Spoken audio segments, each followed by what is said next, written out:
ओम श्री परमात्मने नमः। श्रीमद्भगवत गीता अथ प्रथमोऽध्यायः।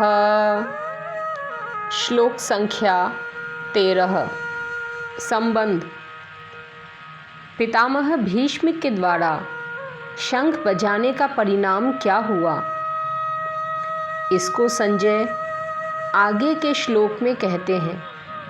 ततः शंखाश्च भैर्यश्च पनवानकगोमुखा सहसैवाभ्यहन्यन्त सशब्दस्तुमुलोऽभवत्।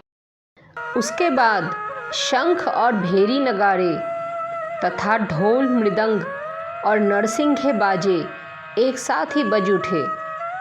उनका वह शब्द बड़ा भयंकर हुआ। व्याख्या। ततः शंखाश्च भैर्यश्च पनवानक गोमुखाः।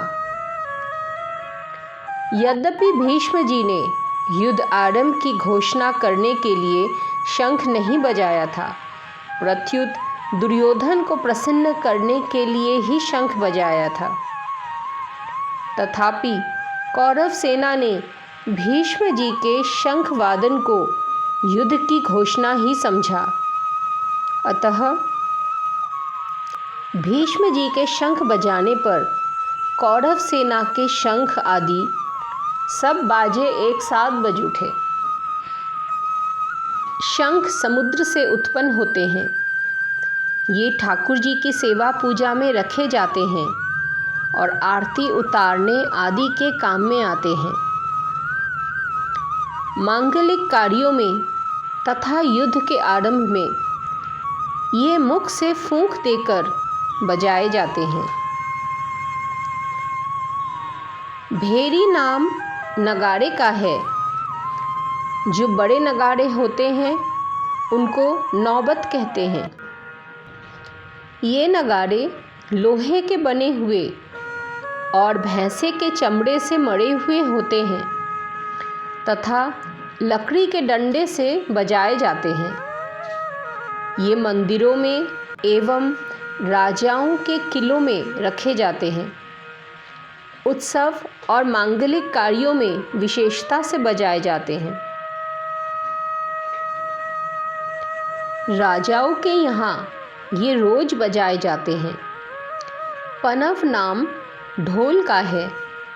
ये लोहे के अथवा लकड़ी के बने हुए और बकरे के चमड़े से मढ़े हुए होते हैं तथा हाथ से या लकड़ी के डंडे से बजाए जाते हैं।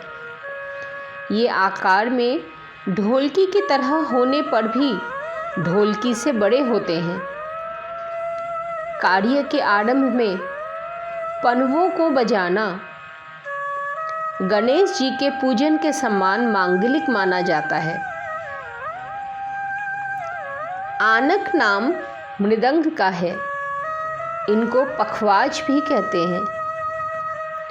आकार में ये लकड़ी की बनाई हुई ढोलकी के समान होते हैं। ये मिट्टी के बने हुए और चमड़े से मढ़े हुए होते हैं तथा हाथ से बजाए जाते हैं। गोमुख नाम नरसिंघे का है। ये आकार में सांप की तरह टेढ़े होते हैं और इनका मुख गाय की तरह होता है। ये मुख की फूंक से बजाए जाते हैं। सहसैवाभ्यहन्यन्त। टिप्पणी। कर्म को अत्यंत सुगमता पूर्वक द्योतन करने के लिए जहाँ कर्म आदि को कर्ता बना दिया जाता है उसको कर्मकर्त्री प्रयोग कहते हैं। जैसे कोई लकड़ी को चीर रहा है तो इस कर्म को सुगम बताने के लिए लकड़ी चीरी जा रही है। ऐसा प्रयोग किया जाता है।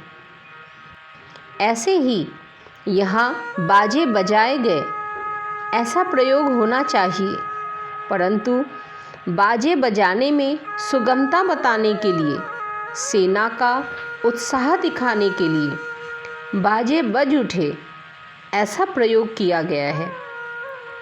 कौरव सेना में उत्साह बहुत था, इसलिए पितामह भीष्म का शंख बजते ही कौरव सेना के सब बाजे अनायास ही एक साथ बज उठे। उनके बजने में देरी नहीं हुई तथा उनको बजाने में परिश्रम भी नहीं हुआ।